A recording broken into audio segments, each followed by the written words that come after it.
itu dulu. Pasal 1, tolak ukur keabsahan nasab, halaman 7. Ya, Imat. Dalam buku menyatakan bahwa para pakar teori ilmu nasab menyebutkan beberapa torik jalan antara untuk mengisbat nasab, keabsahan sebuah nasab. Jika satu saja terpenuhi, maka nasab itu sah. Ini selalu diulang-ulang itu oleh Hanif Alatas, bahwa metode menetapkan nasab itu torik jalan, ada 4, banyak sekali. Kalau misalnya satu saja sudah terpenuhi, maka katanya itu sudah sah nasab itu. Nah, di dalam buku ini yang disebutkan oleh Hanif Alatas itu cuma 2. Pertama tentang tercantum di kitab nasab, 2 tentang suhrah dan istifadah, dan dua-duanya tertolak.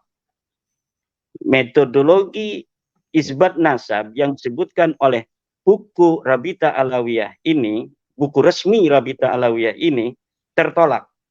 Pertama, tercantum dalam kitab nasab katanya. Ini yang ditulis oleh Rabita Alawiyah kan. Dalam buku Rabita Alawiyah ini, sebuah nasab harus tercantum di dalam kitab nasab.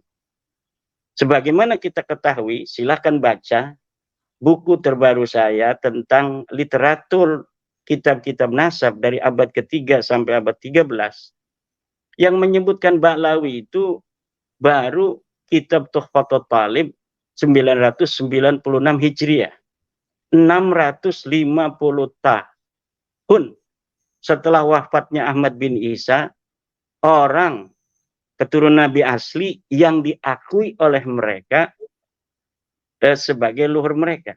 Jadi mereka mengakui Ahmad bin Isa yang ada di 345 Hijriah abad ke-4. Kemudian penulisan mereka sebagai keturunan Ahmad bin Isa itu baru ada di kitab Tuhfatul Talib tahun 996 Hijriah. Ada 651 tahun nasab mereka, umudun nasab mereka, nama leluhur-leluhur mereka tidak ada, tenggelam, gelap gulita dari kitab-kitab nasab. Lalu berdasar apa kita mengatakan kitab Tuhfatul Talib itu sah dalam menulis nasab Ba'lawi? Tidak ada. Kenapa tidak ada? Karena dalam kitab Tuhfatul Talib juga itu penulisnya mengatakan saya melihatnya dari sebuah ta'liq, bukan dari kitab nasab. Jadi pertama kali nasab Ba'lawi ditulis di dalam kitab nasab bukan berdasarkan referensi dari kitab nasab sebelumnya, tetapi hanya berdasarkan sebuah catatan kecil yang dilihat oleh As-Samarqandi, kemudian dituliskan. Ini namanya seorang an-nasabah al-mutasahil, seorang ahli nasab yang sembrono memasukkan sebuah riwayat yang tidak jelas, riwayat yang tidak ada referensinya, riwayat yang ghair muhaqqaqah, kemudian dituliskan di dalam kitabnya. Kemudian teori suhrah istifadah yang kedua. Ini suhrah istifadah pun sudah sering sekali saya mengatakan, tetapi untuk agar masyarakat kita ini bisa tercerahkan, ya kita ulangi lagi bahwa suhrah istifadah memang betul bisa digunakan untuk menetapkan nasab, tetapi dia punya syarat. Syaratnya apa? Syaratnya dia alla yasbuta ma yukhalifu. Mana itu saya lupa. Innan nasaba mimma yasbutu bil istifadah illa ayyasbuta ma yukhalifu. Bahwa nasab memang sebagian dari apa yang bisa ditetapkan dengan istifadah, kecuali sudah jelas ada yang menentang. Sedangkan nasab Ba'lawi ini sudah jelas ada yang menentang. Bukan hanya ada yang menentang, ketiadaan riwayatnya selama 651 tahun itu sebenarnya sudah cukup bahwa nasab mereka memang nasabun muhdasun, nasab yang jadi-jadian.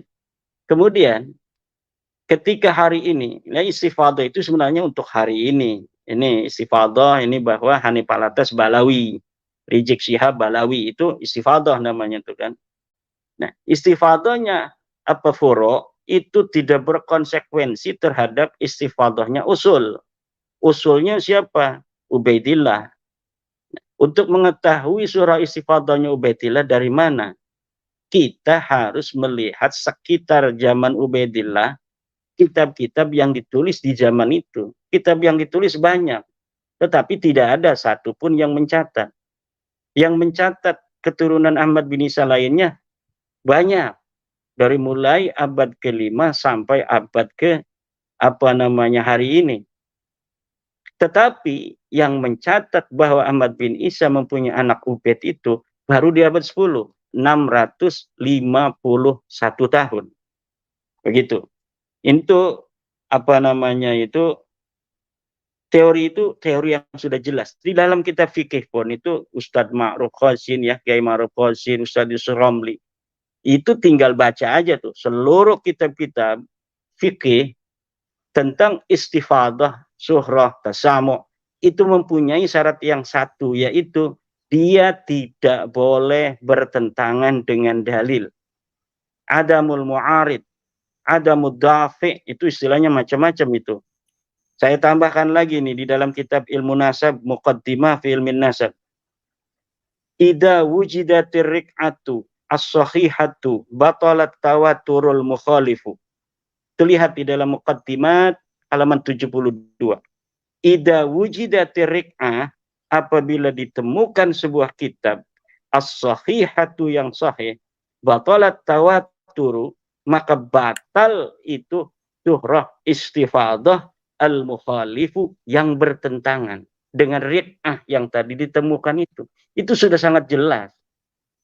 Ini Hanif Alatas mengutip kitab Muqaddimat, mengutip kitab Rasail, bahkan ditaruh di dalam buku-buku yang tadi itu, yang baru itu ditaruh. Itu saya kadang-kadang ketawa.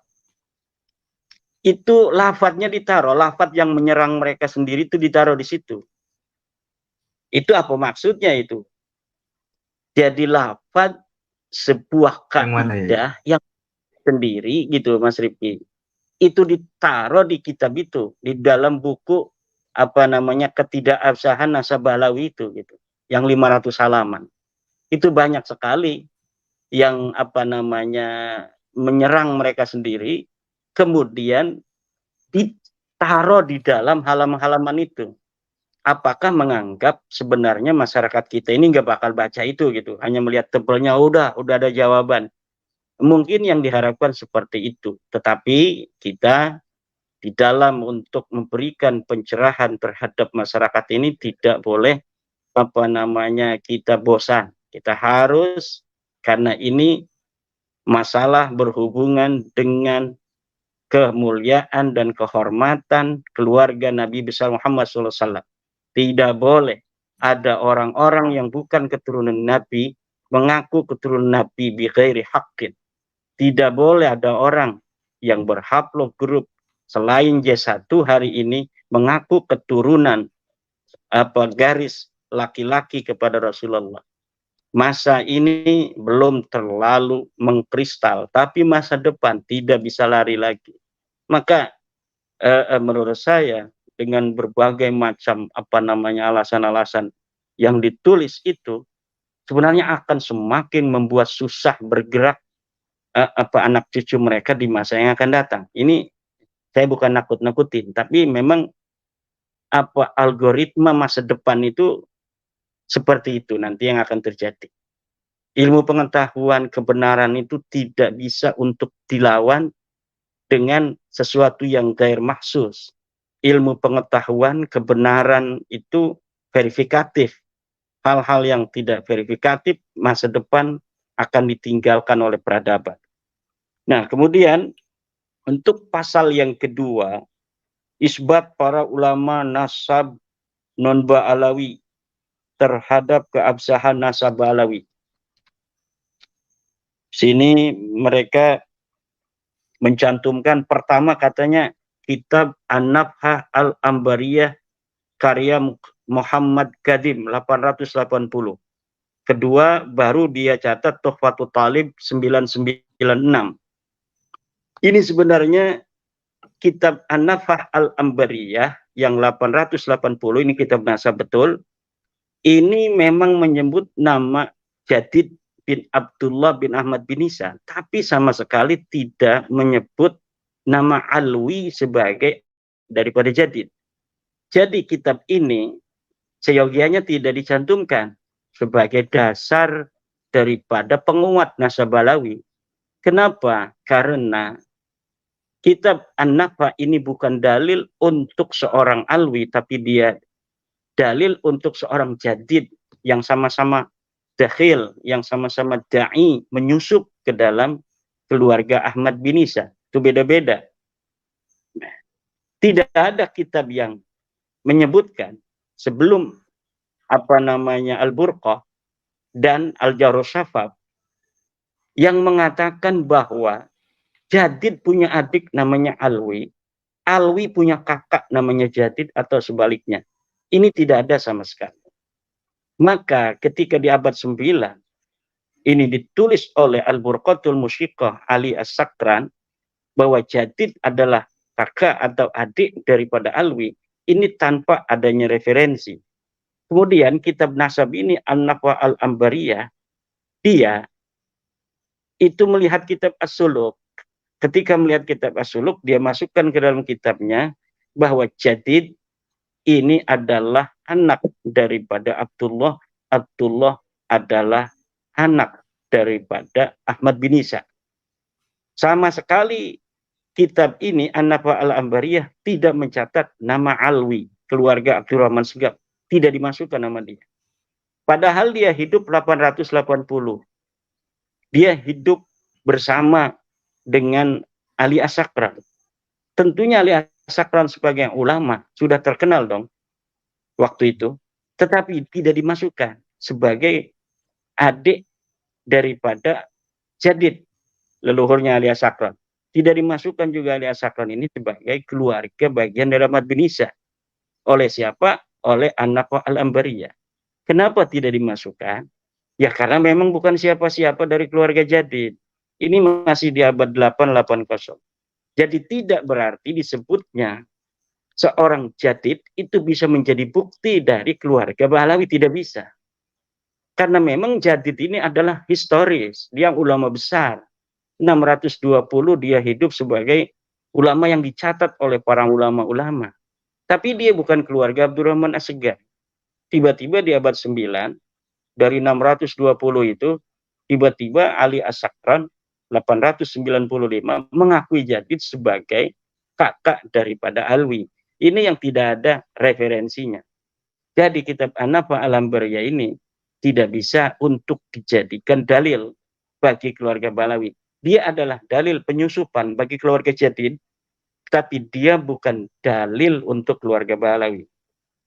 Baru kitab Tuhfatul Talib ini secara jelas ditulis Alwi bin Abdullah bin Ahmad bin Isa. Tetapi sayangnya ini pengarangnya As-Samarqandi ini dia mengatakan bahwa aku memasukkan keluarga Abdurrahman Segaf ini, Alwi, sebagai keturunan Ahmad bin Isa, bukan dilihat dari kitab yang ditulis oleh para ulama nasab, tapi aku melihatnya dari sebuah kertas. Melihat dari sebuah ta'liq, kemudian dia masukkan ke dalam kitab itu. Nah, bagaimana bahasanya? Qultu ra'aitu fi ba'di ta'aliq. Aku berkata, aku melihat dari sebagian ta'liq, catatan-catatan kecil, bukan dari catatan seorang ahli nasab. Nah, kemudian antara An-Nafhah Al-Ambariyah yang 880 itu, Mas Rifki, dengan kitab Tuhfatul Talib 996, ini mereka sama-sama menyusup kepada Abdullah, tetapi anehnya mereka tidak koordinasi. Harusnya kalau mau nyusup bareng-bareng koordinasi dong. Koordinasinya gimana? Ini An-Nafah Al-Ambariyah kan ngomongin Jadid, dia masuk ke dalam Abdullah bin Ahmad bin Isa. Kemudian keluarga Alwi masuk nih kepada Abdullah Ahmad bin Isa. Harusnya mereka koordinasi. Ini ngomong, nanti kamu sebut ya nama saya. Jadid nanti punya adik namanya Alwi. Kemudian di kitab Tuhfatul Talib juga begitu. Alwi punya kakak namanya Jadid. Tapi ini masing-masing tidak ada koordinasi. Ini nyebutin keluarga sendiri sampai Ahmad bin Isa. Ini nyebutin keluarga sendiri sampai Ahmad bin Isa. Padahal dia yang nulis orang Yaman. As-Samarqandi Al-Yamani. Gitu. Nah ini sebuah tanda bagi orang-orang yang berakal untuk bisa mengetahui. Ini awalnya ini demikian ini sebenarnya. Jadi nanti apa yang akan ditulis oleh Hanif Alatas, katanya ratusan kitab itu tidak ada gunanya. Kenapa tidak ada gunanya? Nah ini saya hanya sebutkan dua ini aja. Dari An-Nafah Al-Ambariyah, kemudian Tuhfatul Talib. Yang lainnya itu semuanya adalah mempunyai referensi dari dua kitab ini. Jadi yang lain itu nanti, yang ratusan itu yang dimiliki hari ini oleh Hanif Alatas, Imam Anu, Syekh Anu mengatakan, ya semuanya akan kembali kalau kitab nasab kepada dua kitab ini, selain kitab nasab itu kepada kitab tasawufnya Syekh Ali bin Abu Bakar As-Sakran, 895 Hijriah. Jadi hanya ada di abad 9 itu saja. Kemudian apa yang diucapkan oleh ulama tentang kitab-kitab yang hari ini banyak, tapi ujungnya cuma satu, yaitu Al-Burqatul Musiqah. Karena An-Nafah Al-Ambariyah ini dengan kitab Tuhfatul Talib ini ujungnya nanti ke kitab Syekh bin Abu Bakar As-Sakran Al-Burqah itu. Kembalinya ke situ. Kata ulama begini tentang kitab yang banyak itu. Ini bisa dilihat di dalam kitab Muqaddimat fi Ilmil Ansab. La yuhtajju li kasratil masadiri idza kanat kulluha tunqalu min aslin wahidin. Tidak bisa dijadikan hujah banyaknya kitab-kitab apabila semuanya dinukil dari asal yang sama. Kitab Balawi hari ini yang menerangkan Balawi sebagai turun Ahmad bin Isa, ratusan, betul, tetapi semuanya mentok kepada Al-Burqatul Musiqah itu. Yang kata Mas Romel itu, mentoknya enggak ke Al-Burqah, ke Al-Jawr Sabab, ya sama-sama beda beberapa tahun saja. Sebenarnya saya menganggap dua ini akan merupakan sebuah kesatuan, tapi karena orang-orang awam, nanti para peneliti tidak akan bisa mengakses kitab Jawr Sabab, karena memang tidak berani dicetak itu oleh orang-orang Yaman itu, karena bermasalah. Penulisnya ini disebut meninggal 742 apa 732 itu. Tetapi di dalam kitabnya ada orang-orang yang hidup di abad ke-9. Itu kan aneh kan? Katakanlah Al-Jawr Sabab itu betul-betul karya orang di abad 9. Siapa namanya? Itu yang mesti dijawab dulu kan. Mencari seorang Abdurrahman Al-Khatib itu susah sekali itu. Kenapa susah? Ya karena memang ini sosok bermasalah. Bagaimana sosok bermasalah? Ini bisa jadi kitab ini karangan Balawi, kemudian diatribusikan pada seorang ulama yang bernama Abdurrahman Al-Khatib itu. Gitu. Kemudian apakah sebelumnya ini Mas Rifki ada ulasan dulu atau yang perlu ditanya? Ya. Ya, berarti kitab setelah kitab nomor 1 dan nomor 2 ini itu secara prinsipil tidak perlu dibahas ya, karena ujungnya adalah pada kitab poin nomor 1 dan poin nomor 2, yaitu An-Nafhah dan Tuhfatut Thalib, di mana kitab An-Nafhah, Al-Ambariyah dan Tuhfatut Thalib itu bersumber ke Al-Burqah, Al-Musiqah, Al-Asakron, begitu ya? Iya. Iya, tetapi di dalam ilmu nasab ini ada sebuah kaidah bahwa yang bisa untuk menetapkan nasab itu adalah kitab-kitab yang kutiba alal maksud, yaitu ditulis dengan dasar untuk menetapkan nasab. Ya, makanya kenapa ini yang disebutkan oleh Hanif Alatas CS ini kitab nasab terlebih dahulu, karena dalam kaidah nasab yang bisa mengisbat nasab hanya kitab-kitab nasab. Kitab-kitab yang ditulis bukan untuk mengisbat nasab seperti kitab tasawuf, kitab sejarah, kitab tarajim, itu sama sekali tidak bisa untuk mengisbat nasab. Yang bisa mengisbat nasab adalah kitab-kitab nasab, dan kitab nasab yang pertama kali ditulis ya berbarengan dengan hidupnya Ali Asakron juga 880, ya kan. Kemudian Tuhfatut Thalib itu agak tuahan sedikit, agak mudaan 996. Nah, kemudian Ali Asakron kan 895 itu.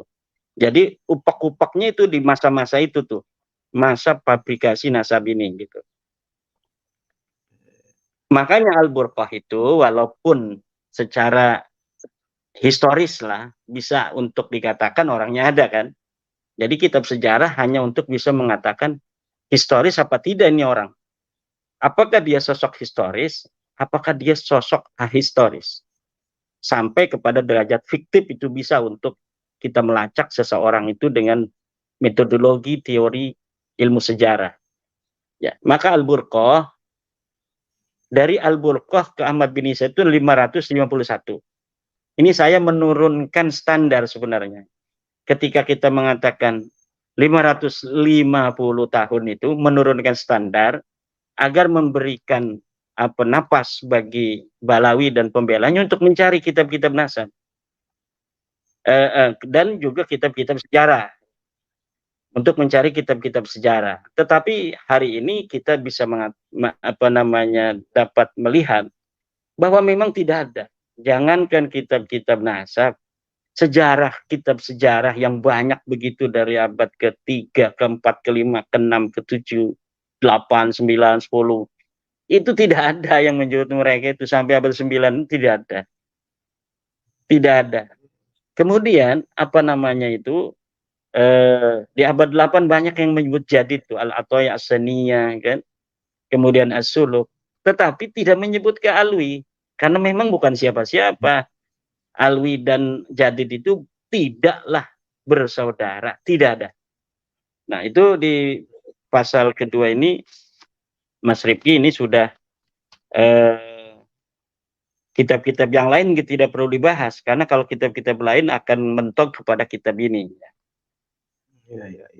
Yang pasal ketiga ini dari halaman 25 sampai 77, yaitu tentang pengakuan dan kesaksian para ulama terhadap keabsahan nasab Balawi. Ini kitab-kitab atau manuskrip palsunya Mas Rumel masuk nih di sini nih, udah dibahas semua kan sama saya itu. Di dalam buku kemarin sengaja itu saya, karena saya sudah dapat untuk bisa mengira-ngira bahwa yang akan ada di bukunya Hanif Alatas etc. itu tidak akan ada yang lain. Maka saya persiapkan itu untuk imunisasi bagi masyarakat dulu sebelum datangnya penyakit ini gitu. Jadi mereka sudah mempunyai imunisasi. Jadi penyakitnya datang belakangan, imunisasinya sudah ada. Jadi nggak mengefek gitu kan. Satu yang disebutkan, katanya ada Hasan bin Muhammad Al-Alal 460 Hijriah. Sudah ada 460 Hijriah keluarga Balawi disebutkan, namanya Hasan Muhammad Al-Alal. Hasan Muhammad Al-Halal itu bukan siapa-siapanya Balawi. Dia cucunya Ahmad bin Isa asli dari Muhammad Abu Ja'far. Namanya anak Ahmad bin Isa kan Muhammad tuh. Ini keturunannya nih Hasan Al-Halal. Sebutkan 460 Hijriah. Punya sanad yang menyebut nama daripada Ubed segala macam. Itu sudah terbukti. Sanad palsu tulisan Salim bin Jindan. Tahun 1969 beliau wafat. Beliau orang baik, orang soleh di dalam hal lain. Tapi dalam sejarah dan sanad hadis tidak boleh dijadikan pegangan. La yuhtajju bih. Tidak bisa dijadikan pegangan. Wala yu'tamadu alaih. Dan tidak boleh dijadikan tetegenan. Kemudian Abul Qasim An-Nafat 490 sudah ada itu, silakan di dalam buku saya manuskrip palsu Balawi versi Rumel Abbas, di situ sudah ada. Hasan bin Rashid ada juga tuh di kitab saya itu, di buku saya, silakan lihat itu para netizen. Dan Hasan bin Rashid ini bukan manuskrip palsu, ini manuskrip benar, tetapi menerangkan tentang jadid. Jadid itu sekali lagi tidak ada kaitan dengan Alwi. Dia tidak punya kakak namanya Alwi, atau tidak punya adik namanya Alwi. Jadid dan Alwi orang lain. Disaudarakan nanti di abad 9. Namanya saudara ketemu gede. Tadinya bukan siapa-siapa, kemudian dipersaudarakan. Gitu kan. Kemudian ini tahun 638 katanya kan sudah ada. Tidak, itu masalah jadid. Kemudian keempat, manuskrip Syekh Umar bin Sa'ad 667, sanad palsu, sudah saya bahas juga dalam kitab saya. Al-Ataya As-Saniyah 778, kitab asli tapi menerangkan jadid, bukan menerangkan tentang Alwi, tidak ada kaitan jadid dan Alwi. As-Suluk 732, betul ada itu kitab asli tapi tidak menerangkan Alwi, itu menerangkan jadid, tidak ada kaitan jadid dengan Alwi. Nah, sampai di situ saja kitab-kitab non nasab yang di bawah abad ke-9. Yang lain itu yang 180 itu semuanya akan kembali kepada Al-Burqatul Musyiqah 895 Hijriah dan tidak bisa dijadikan patokan sebagaimana kaidah yang telah saya sebutkan, la yuhtajju li kasratil masadir idza kanat kulluha tunqalu min aslin wahidin. Tidak bisa dijadikan hujjah banyaknya kitab-kitab apabila ya sesuatu kitab-kitab itu yang banyak itu diambil dari sebuah sumber yang sama, satu sumber. Tidak bisa dihitung walaupun jumlahnya 180 kitab. Bahkan kitabnya itu ada 2000 kitab, 10.000 kitab, 1 juta kitab. Itu tidak bisa untuk dijadikan pegangan. Karena asal dari kitab itu semua satu, yaitu Al-Burqatul Musyiqah. Kemudian tentang pasal selanjutnya, pasal 4 dari halaman 101. Pengakuan ulama besar para. Oh, mangga. Sebenarnya sekaligus Yai bisa istirahat sebentar, ngopi, rokok. 100 halaman berapa ini? 78. 78 ya. 78 sampai 101. Ya.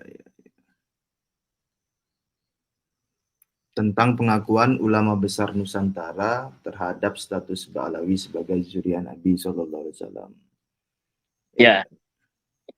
Katanya kan di situ ada tulis tuh, Syekh Nawawi Tenara.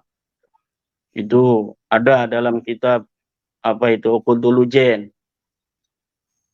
Kemudian ada Syekh Hasyim Asy'ari, ada ulama-ulama lain disebutkan. cari yang tegas dari ulama-ulama itu yang menyatakan bahwa Balawi turun Nabi. Tidak ada. Itu menyebut Sayyid, itu di situ Hanif Alatas nulis. Kan Imam siapa Hadratus Syekh Hasyim Asy'ari menyebutnya Sayyid. Kalau menyebut Sayyid itu berarti mengakui turun Nabi. Sayyid itu ya memang ada turun Nabi disebut Sayyid, tapi bukan turun Nabi juga disebut Sayyid banyak. Jadi kalau masih nyebut Sayyid, masih nyebut Habib itu kan, itu bukan sebuah tanda dan ciri bahwa mereka mengakui nasabnya. Tanya aja, mengakui enggak ada kan? Coba Mbah Mun di situ ditulis mengakui Balawi sebagai turun Nabi. Mana dalilnya? Kalau Mbah Mun mengakui bahwa Sunan Kudus itu turun Nabi, saya punya dalilnya. Ada videonya. Tapi kalau Mbah Mun mengakui ini Habib ini adalah turun Nabi, tidak ada itu dalilnya. Kemudian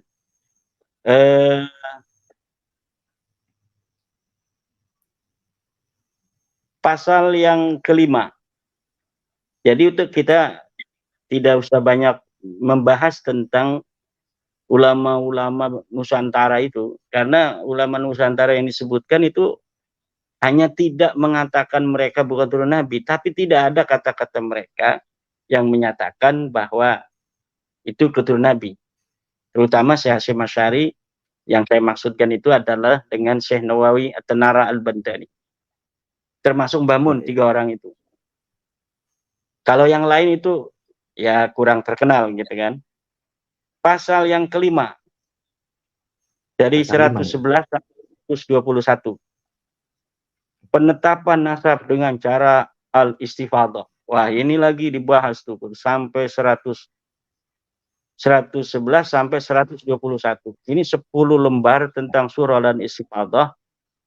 Ini semua yang ada di situ kalau diteliti oleh orang yang faham tentang baca kitab, maka itu akan kelihatan bahwa dalil yang mereka sampaikan yang disebutkan dalam buku Hanif CS itu adalah dalil yang akan membuat nasab mereka itu rungkat sendiri.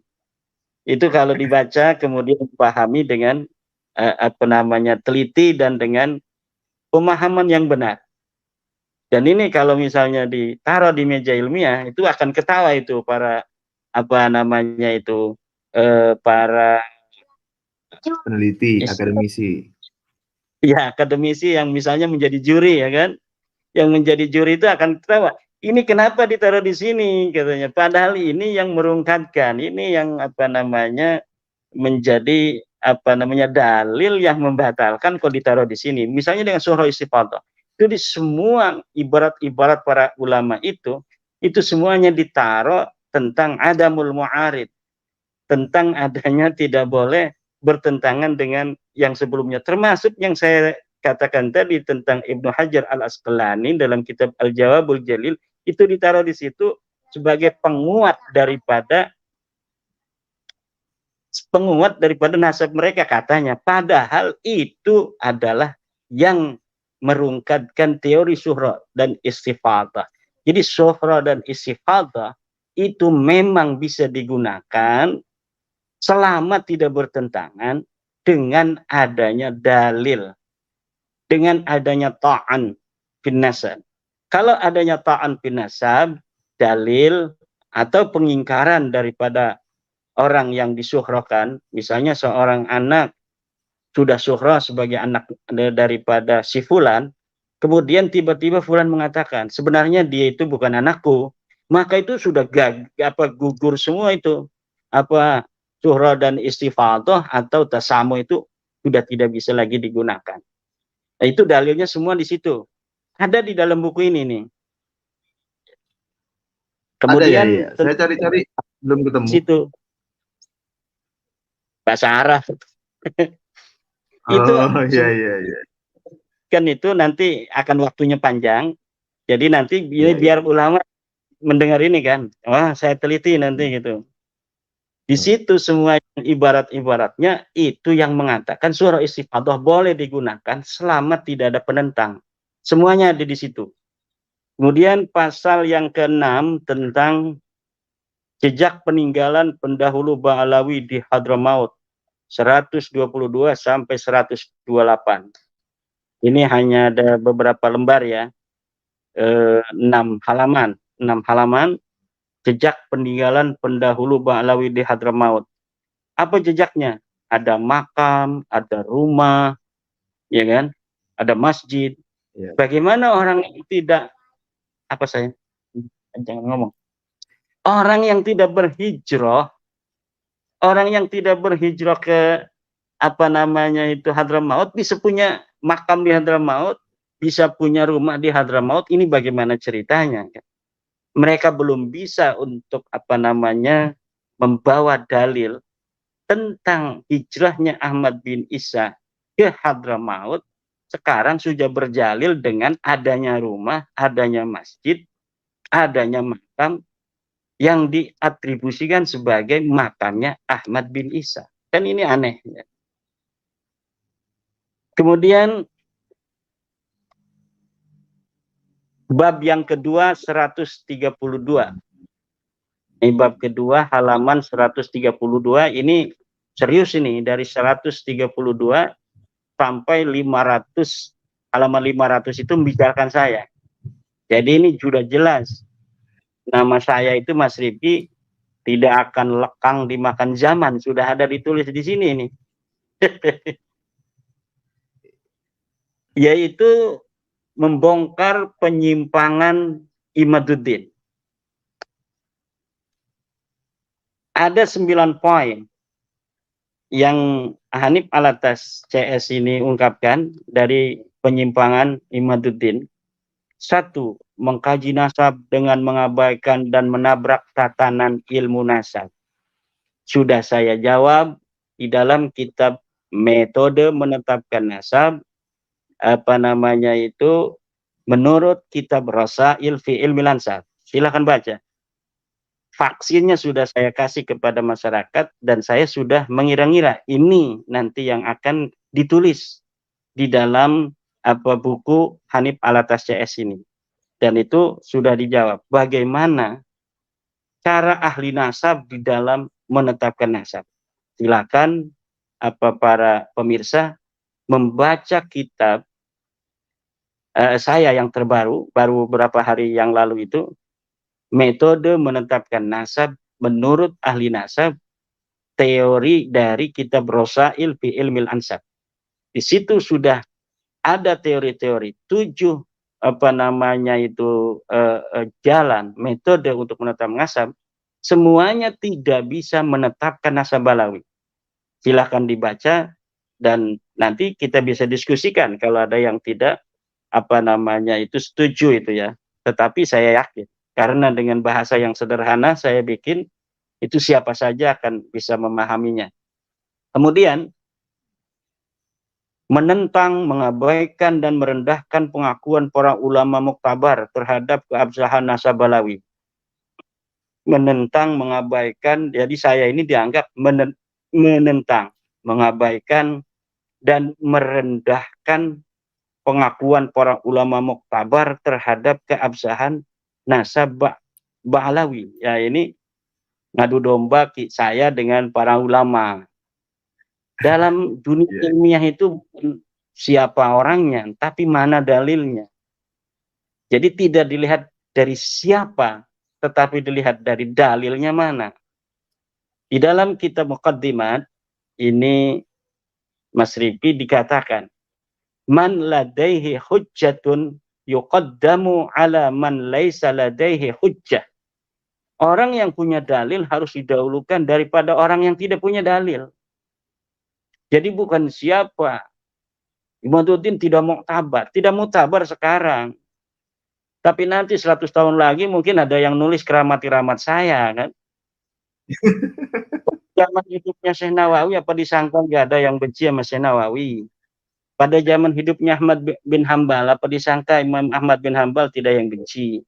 Pada saatnya Imam Syafi'i apa disangka Imam Syafi'i tidak ada yang benci. Sama seperti sekarang ini manusia-manusia itu di dalam bagaimana mereka bermuamalah sama, ada yang mendukung, ada yang tidak mendukung, ada yang mencaci, ada yang memuji dan lain sebagainya. Tapi ketika sudah meninggal dunia, para ulama itu, ketika ulama masa kemudian, tidak ada lagi muzahamah di dalam dirinya dengan ulama yang sudah meninggal itu. Makanya semuanya berpegang teguh, mengagungkan ulama yang sudah tiada. Mbah Hasyim mengatakan, Mbah Hasyim, pada masa Mbah Hasyim hidup, belum tentu mereka akan ikut Mbah Hasyim. Buktinya Gus Dur aja dicaci maki kok. Ulama-ulama NU terus dicaci maki, Kiai Said Agil Sirot dicaci maki oleh mereka. Kalau Kiai Said Agil Sirot sudah meninggal dunia, itu baru orang. Karena apa? Sudah tidak ada kepentingan dia dengan masyarakat yang berkaitan dengan Kiai Agil Sirot. Hari ini Kiai Agil Sirot dicaci maki, biasa. Kenapa? Ada muzahamah.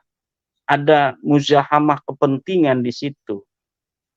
Kalau sudah meninggal Kiai Mas Supait, tidak ada lagi muzahamah dengan dia, makanya dia agungkan.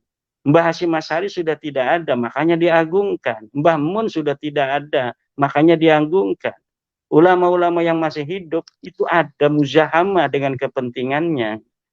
Makanya dia tidak mau untuk menghormati atau menerima ucapan ulama yang masih hidup. Menerima ucapan di ulama yang masih hidup itu, kalau mereka menentang, itu mereka masih bisa untuk berdiskusi, beradu dalil. Kalau yang sudah tidak ada itu kan tidak bisa. Yang paling penting itu dari kenapa orang-orang itu sering untuk mencari dalil ulama yang sudah tiada.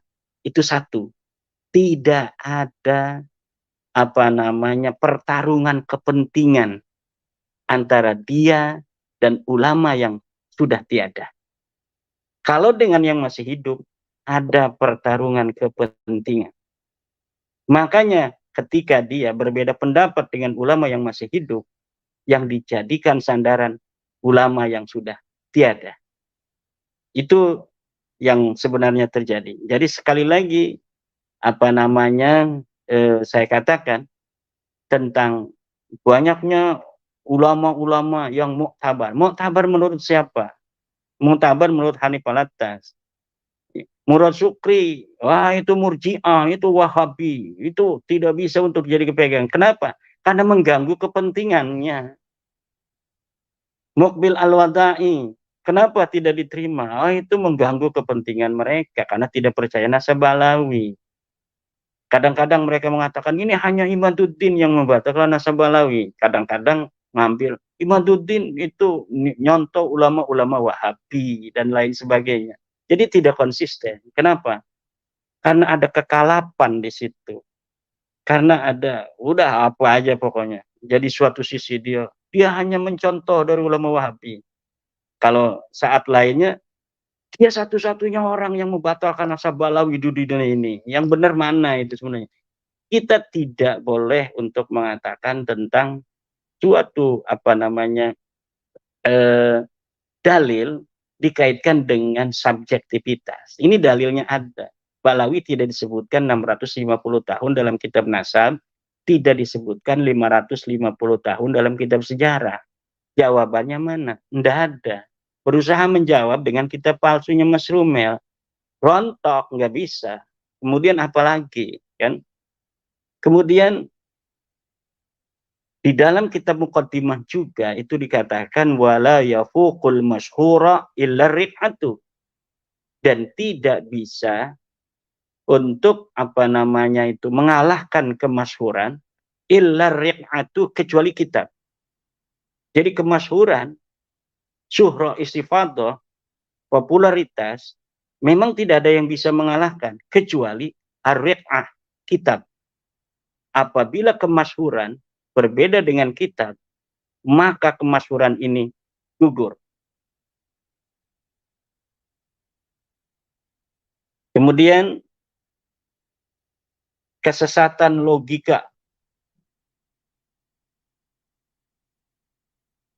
Ada kesesatan logika Imaduddin. Kesesatan logika. Logika yang mana yang sesat itu? Kemudian ada memfitnah para ulama. Khianat ilmiah. Yang khianat ilmiah itu orang yang mengutip seperti Alwi bin Thahir, kemudian ketika dilihat kutipannya tidak ada. Kitab Ar-Raudhul Jali, katanya Syaraf Al-Ubaidili mengatakan Ahmad bin Isa hijrah dari Basrah ke kota Madinah atau sebaliknya. Dilihat di dalam kitabnya Syaraf Ubaidili tidak ada. Itu namanya khianat ilmiah. Seluruh apa yang saya tulis itu ada referensinya. Bahkan referensinya itu sengaja saya berikan referensi semuanya, kebanyakan yang bisa diakses di dalam internet. Kenapa? Supaya semua bisa mengakses. Saya punya kitab-kitab ini misalnya contoh kitab Qiladatun Nahar, kitab Tarikh Hadramaut yang versi cetak, semuanya saya punya. Ini ada kitab Tuhfatuz Zaman. Tapi ketika saya lihat berbeda dengan di internet halamannya, maka saya abaikan kitab-kitab saya versi cetak, saya mengambil versi internet untuk apa? Agar mudah diakses oleh siapapun. Itu. Bentar lagi Mas Riki. Kemudian melakukan kebohongan publik. Wah, itu melakukan kebohongan publik itu di situ ditulis. Salah satunya adalah mengatakan tentang akun Facebooknya Mufti Yaman. Itu sebenarnya ketika saya mengatakan akun Facebook Mufti Yaman, itu lagi bercanda dengan Mas Rumel.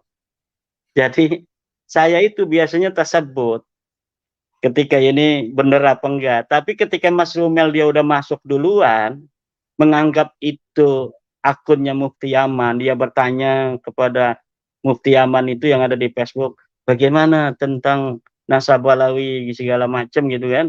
Saya ketawa kan, jadi kita roasting gitu. Jadi itu bukan kita percaya bahwa itu akun Mufti Yaman, tapi kita lagi nyandain Mas Rumel, seorang peneliti, kok tidak teliti langsung tanya-tanya kepada Mufti Yaman yang punya akun tanpa mentasabut, memverifikasi terlebih dahulu, itu akun Mufti Yaman ataukah bukan. Sebenarnya demikian kan. Dan saya di dalam meneliti ini tidak berpatokan terhadap pendapat orang yang sebelumnya itu membatalkan juga. Kenapa? Karena fokus daripada yang saya teliti itu berbeda dengan ulama-ulama yang selanjutnya. Detailnya pun berbeda. Orang-orang yang terlebih dahulu itu memang punya jasa besar terhadap apa yang saya teliti ini. Tetapi bukan berarti sama. Jadi ketika misalnya mereka dapat menjawab dari ulama-ulama sebelum saya, itu tidak akan bisa menjawab apa yang telah hari ini saya simpulkan. Kenapa? Karena memang walaupun ada kesamaan, tetapi tidak persis sama. Di dalamnya ada penambahan data-data yang lebih akurat, penemuan-penemuan baru, gitu kan. Kemudian, Yai Mat, ya, boleh masuk dulu. Monggo. Ya, Yai Mat tadi maaf saya terlempar, jadi saya terlewat beberapa bahasan ya. Kembali ke tentang kitab PDF itu tadi, berarti Kiai Mat ini tidak hanya ngambil dari PDF, tapi kitab cetaknya pun punya ya? Iya. Oh iya. Saya kitab cetak itu lama udah punya, tetapi ketika saya melihat di dalam internet, yang versi di internet itu dalam arsip, dalam kitab-kitab yang bisa digapai oleh para orang-orang yang tidak punya kitab, berbeda. Saya akan mendahulukan halaman yang ada di dalam internet, kecuali memang tidak ada di internet itu yang bisa diakses oleh semua orang, maka kemudian saya menggunakan halaman versi cetak ini. Berarti yang dimaksud berbeda itu berbeda halamannya gitu ya? Iya. Misalnya di sini nih, Ini kitab Tuhfatul Zaman. Di sini halamannya 172, di sana halaman 175, atau kadang-kadang ada yang bedanya 50 halaman kan. Saya gunakan versi yang ada di internet itu. Kenapa? Agar nanti orang meneliti itu mudah untuk mendapatkannya. Baik, ya Iman. Monggo. Bentar lagi ini. Yang ketujuh, menjiplak pemikiran orientalis dan non-aswaja. Ini yang sudah saya sebutkan tadi. Ya, apa namanya, menjiplak pemikiran. Kadang-kadang ngomongnya menjiplak. Kadang-kadang ngomongnya hanya Imaduddin yang mengatakan nasab Balawi itu terputus. Nah, jadi tidak ada konsistensi. Yang terpenting adalah mana dalilnya. Imaduddin ketika membatalkan ada dalil apa tidak? Saya punya dalil. Mana orang-orang yang menyambungkan dalilnya? Tidak ada. Di dalam buku 500 halaman itu tidak ada dalil tentang ketersambungan nasab mereka. Gitu. Kemudian tidak punya kompetensi dalam ilmu nasab. Yang punya kompetensi siapa dari Rabita? Silahkan diundang di Uin Wali Songo, SMS, jangan bahas nasab kan, akhirnya ketakutan itu Uin Wali Songo tidak jadi kan. Nah, sekaligus saja nih pada kesempatan malam hari ini, siapa saja dari universitas yang ada di Indonesia yang bersedia untuk menjadi tuan rumah, silakan undang kami, saya dan Rabita Alawiyah, untuk membahas nasab Balawi ini. Misalnya ada universitas di mana saja, yang penting sifatnya ilmiah, gak usah bawa-bawa pendukung saya atau pendukung daripada Rabita Alawiyah. Cukup para dosen, para akademisi, para juri, kemudian saya dan perwakilan Rabita. Kalau masih penasaran untuk tentang metodologi dan teori-teori ilmu nasab, apakah saya itu mempunyai kompetensi di situ ataukah tidak. Baru kita akan tahu apabila sudah ditukar pikiran saya dengan pikiran dari perwakilan Balawi itu. Mana yang paham ilmu nasab, mana yang tidak paham ilmu nasab. Kemudian tentang ke-9, membatalkan nasab dengan tes DNA. Saya memang membatalkan nasab dengan ilmu nasab dan ilmu sejarah plus tes DNA. Dan kita tidak bisa berpaling dari kemajuan teknologi di masa yang akan datang. Masa yang akan datang tidak seperti hari ini. Hari ini tidak seperti waktu saat saya kecil. Saat saya kecil, itu Mas Rifki, kalau sudah jam 7:30, itu dimatikan petromak itu dari ruang tamu, kemudian kita disuruh masuk kamar dengan lampu tempel. Tahun 87 baru masuk listrik itu di Kresek. Kemudian ada telepon, kemudian ada HP. Hari ini internetnya kita bisa bicara antara orang yang ada di Jawa Tengah, Mas Rifki, dengan saya yang ada di Banten. Dalam satu waktu di tempat yang berbeda.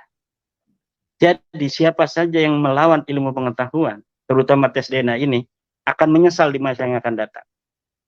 Lebih baik mencari cara untuk bagaimana menyesuaikan diri untuk menanti masa di mana di masa itu siapa saja yang mengaku keturunan siapa akan kelihatan. Mau tidak mau, DNA ini akan digunakan oleh negara untuk menjaga kesehatan masyarakatnya dan lain-lain. Dan di situ semuanya akan nampak nanti. Ini tes DNA G, ini tes DNA J, ini tes DNA O. Nggak bisa lagi hari itu untuk mengelak lagi. Jadi tidak ada lagi bagi kita seharusnya untuk bersiap-siap menanti masa yang penuh dengan kemajuan di masa yang akan datang. Jangan bikin susah anak cucu kita. Kemudian ini sudah selesai, ini membatalkan nasab dengan tes DNA.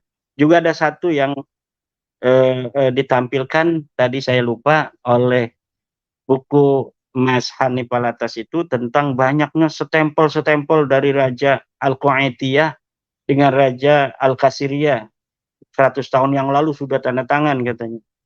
Begini, di dalam teori ilmu nasab nih, dalam kitab ilmu nasab yang ada di dalam Muqaddimat fi ilmin nasab, la ibrata bi kasrati tawaqi'i illam yakunin nasabu sahihan. Tidak ada gunanya banyaknya tanda tangan kalau nasab itu tidak sahih. Fakasratu tawaqi'i la tasihhu la tusahhihu khata'an wa tawqi'u hujjatun ala man waqa'a la hujjatun ala ghairi. Banyaknya tanda tangan itu tidak mensahihkan nasab yang salah, dan penandatanganan itu hanya hujah bagi orang yang tanda tangan, bukan hujah bagi orang yang tidak tanda tangan. Nasab Balawi itu 100 tahun yang lalu, 1900-an, itu ditanda tangan oleh Al-Kathiri, oleh Marga Al-Kathiri. Nah, itu dijadikan dalil dalam buku itu tuh. Nah, di dalam kitab Muqaddimat ini sudah ada ternyata bahwa penanda tangan itu berkonsekuensi dengan tanda tangannya. Jadi ketika dia mensahihkan Balawi itu, dia terkena konsekuensinya. Yang tidak menandatangani, tidak mensahihkan, maka tidak mempunyai konsekuensi apapun. Hari ini pun ulama-ulama yang masih para kiai-kiai itu yang masih mempercayai nasab Balawi, dia terkena konsekuensi. Apapun itu konsekuensi tentang didawir atau dimintai duit, harus nyium tangan, kalau enggak menghormatin nanti kamu kualat, itu yang masih mengaku itu. Sementara bagi orang-orang yang sudah tidak meyakini Balawi sebagai cucu Nabi seperti saya, itu tidak akan ada konsekuensi apapun. Kemudian ada yang ngomong, bagaimana nanti kalau di akhirat? Kita lihat di akhirat antara saya dan Rumel Abbas, bagaimana pangkatnya di sisi Rasulullah Muhammad sallallahu alaihi wasallam. Berat itu hukumnya orang-orang yang sudah mengetahui daripada nasab yang tidak jelas kemudian masih disambungkan kepada manusia mulia Rasulullah Muhammad sallallahu alaihi wasallam, kepada ahli baitnya Nabi, Siti Fatimah Az-Zahra, Sayyidina Ali karamallahu wajah, Sayyidina Hasan, Sayyidina Husain, orang-orang yang mulia, keturunannya mulia itu. Coba di dunia ini selain Balawi, apakah ada orang-orang yang sangat ngurusi nasab seperti Balawi? Ketika ada orang yang tidak mempercayai mereka begitu ketakutan seperti ini, apakah ada di dunia ini? Cari. Tidak ada. Demikian mungkin Mas Rifki yang bisa saya sampaikan. Apa ada hal-hal yang... Iya, saya merespon dan mungkin ada muatan sedikit bertanya ya. Pada poin 7, di situ dikatakan menjiplak pemikiran orientalis dan tokoh non-aswaja.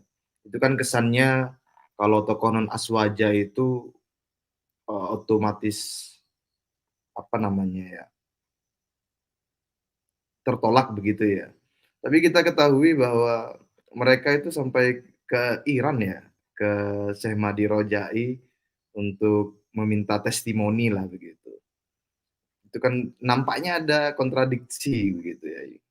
Gimana ya Imam merespon itu? Jadi ada memang inkonsistensi, cara berpikirnya tidak metodologis gitu. Cara memberikan sanggahan tidak metodologis.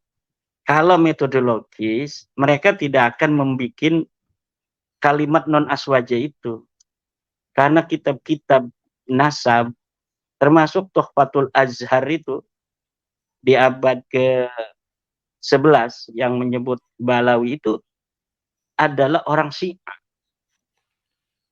Jadi kalau misalnya tidak digunakan itu kitab Tuhfatul Azhar, kurang dong tuh yang menyebut nama Alwi itu di abad 11, nggak ada itu. Berarti hanya satu kitab Tuhfatul Talib saja. Saya belum meneliti apakah Samarqandi juga ini jangan-jangan dia Syiah juga. Kalau misalnya Syiah juga nggak ada berarti sama sekali yang menulis nasabnya Balwi. Jadi di dalam nasab dan sejarah itu tidak perlu ada aswaja, non aswaja. Dalam kebenaran, siapa saja yang membawa dalil kebenaran akan agama Allah ini, kita terima. Walaupun dia bukan aswaja. Coba lihat, hari ini saya kirimi sebuah tulisan Mbah Hasyim Asy'ari.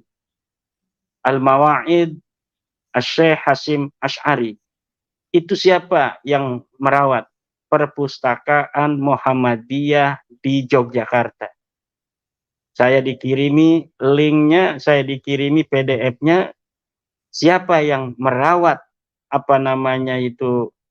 sampai hari ini ada daripada nasihatnya Mbah Hasyim, Perpustakaan Muhammadiyah Yogyakarta. Nah, orang Muhammadiyah itu tidak mikir-mikir ini orang NU yang menjadi saingannya waktu zaman dulu kan. Kemudian tidak menaruhnya di perpustakaan, tetap ditaruh di perpustakaan. Kalau kita mau nyari itu di lemarinya Kiai-Kiai NU mungkin susah mencari mawaidnya Mbah Hasyim Asy'ari itu. Karena tulisannya aja itu tulisan cetakan lama sekali. Nah, dari situlah sejarah kebenaran, dalil dari siapapun, kalau itu memang bisa diterima dengan akli, bisa diterima dengan nakli, apalagi ada ijma di sana, maka kita terima siapapun itu yang membawanya. Jadi orang-orang yang membentur-benturkan non aswaja dan sebagainya, karena dia sudah mencatat ini aswaja versi dia kan beda kan. Versinya harus ada versi-versi lain itu aswaja. Oh itu aswaja juga liberal nanti kan begitu. Ini ada lagi ulama yang mendukung, wah ini Kiai Said Agil liberal, Kiai Marzuki Mustamar liberal. Dari mana Kiai Marzuki Mustamar liberal kan? Roma Irama, oh dia pedangdut. Pedangdut bukan sembarangan, rajanya. Ini raja dangdut, jangan sembarangan. Ulama, kiai dari zaman dulu dia itu berdakwah kan. Ini kalau yang tidak mendukung nanti akan mendapatkan serangan dari pribadi, dari hal-hal lainnya, kredensi dan sebagainya. Tapi kalau yang mendukung mereka dibesar-besarin, walaupun hanya seorang TikToker itu akan dianggap ulama gitu, dibawa-bawa kemana-mana sekarang.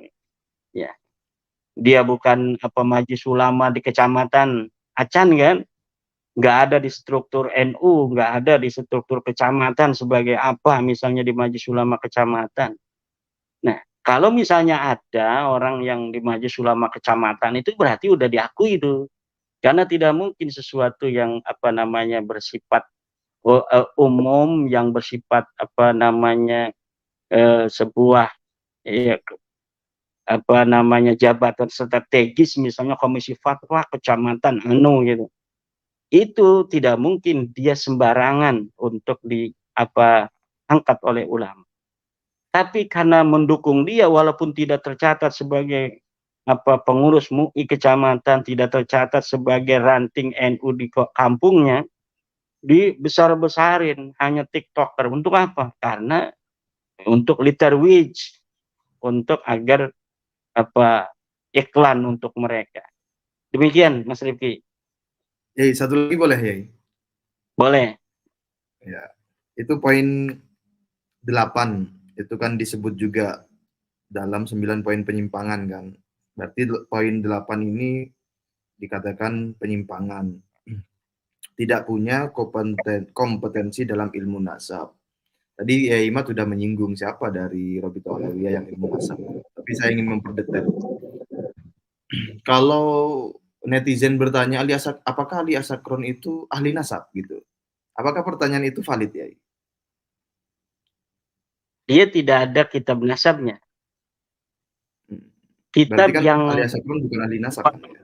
itu, kitab tasawuf itu, hanya kitab Hmm. tasawuf diselipkan tentang nasab dia gitu, tentang leluhur-leluhur dia. Jadi tidak ada yang mengatakan alias